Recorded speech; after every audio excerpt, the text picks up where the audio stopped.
All right, guys, today I'm going to start a new little mini series. It's not going to take long. It's maybe going to be 5 or 6 episodes. But one of the listeners, he reached out and said, hey, I did the if you could only pick one brand for the rest of your life, what would you pick, right? He was like, it would be cool if you could do that for each category of whiskey, not just an overabounding category. So I'm going to do that. And today we're going to start with a very special one. And I'm not going to let you guys know what it is on the thumbnail or anything. So you have to actually get into the whiskey. So let's get in.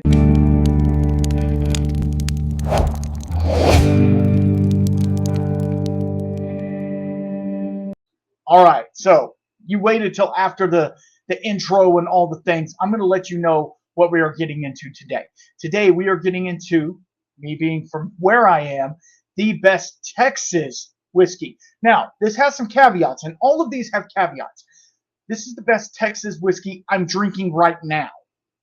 Whiskey is evolving and changing and shutting down, and anyway, it's a whole nother story. But these are the whiskeys that I'm really, what I would say, jiving with right now.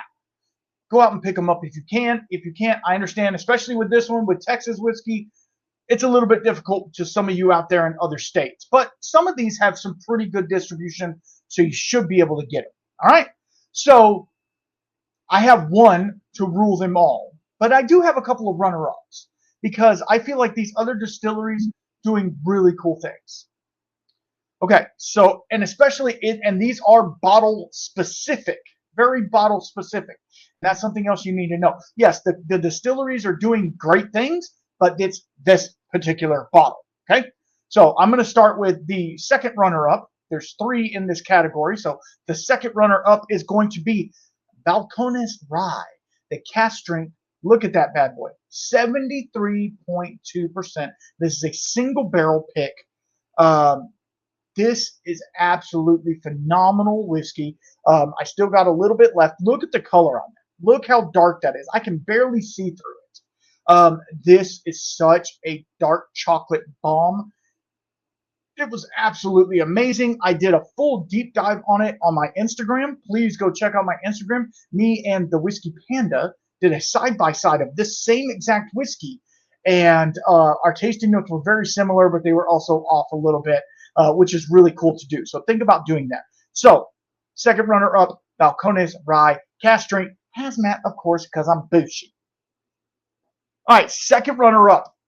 And this one hurts me, man. This one hurts me because it's gone, children. It's gone. And I can't get another bottle of it. But it is none other than the Garrison Brothers single barrel Guadalupe cask strength.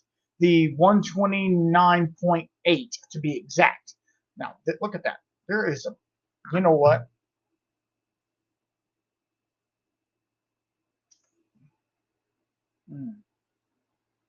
Okay, if you've had Garrison Brothers, you know it's a very strong flavor. It's very oaky and punchy and in your face, and it's cowboy, right? Okay, but this is softened by the port. But at cask strength, if you can get the Guadalupe, just the basic Guadalupe, it's an amazing whiskey. It's like what, 8 years old? Like, it's an amazing whiskey.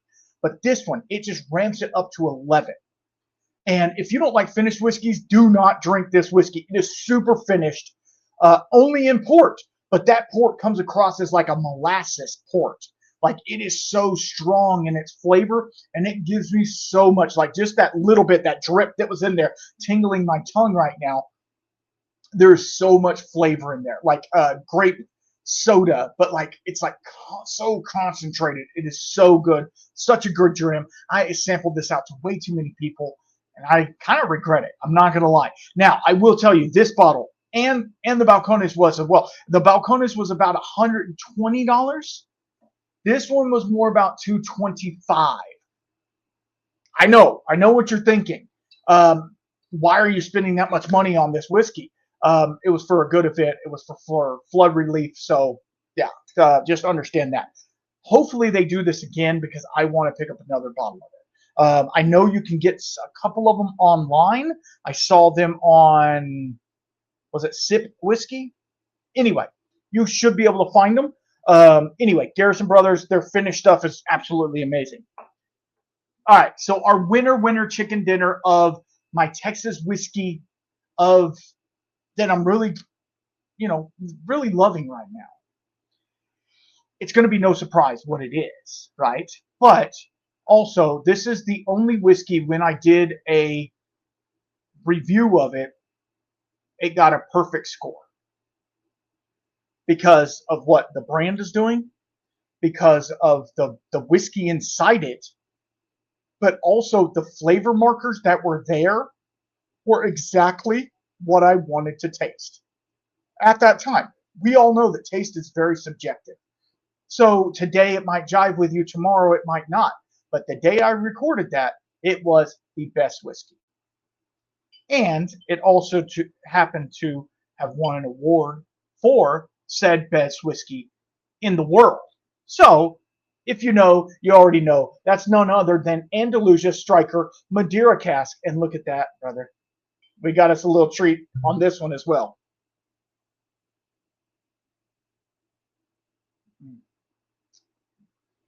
So good. Now, I sampled all of this out to my Patreon, patreon.com/thewhiskyshaman. Go check it out if you want some of this cool stuff. But you can see right there, World Whiskey Award Small Batch Single Malt World's Best. It beat out a 30-year-old Bunnahabhain Scotch. It's amazing stuff. Now, the Striker is their smokier profile. If you don't like it, you're not going to like it. But guess what? To me, it's like barbecue. But this is like barbecue. You know, whenever you get the barbecue and like the burnt ends where they're super sweet, and this one almost has like a white grape, which obviously Madeira is that, but like a white grape, like a compote or something over it. Absolutely fantastic whiskey. This one, on the other hand, was $75. And it's the best whiskey in the world. So there you go. That's my pick for Texas whiskey. Now, this isn't a single malt. This is an American single malt. The other was the Balcones was a rye, and the other one was a bourbon. I just happened to pick all of those just because of their flavor profile was so unique and so cool. And it's not always about chasing a specific flavor, but for me, it's about chasing something that, hey, I haven't had that before. So this might be a little different each time I do it, and just wait until we get into the bigger categories. You know what I mean? Like bourbon and even Scotch, right?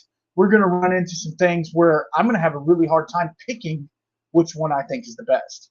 So y'all stick around on this ride that we're going to take, because I feel like it's going to be pretty cool.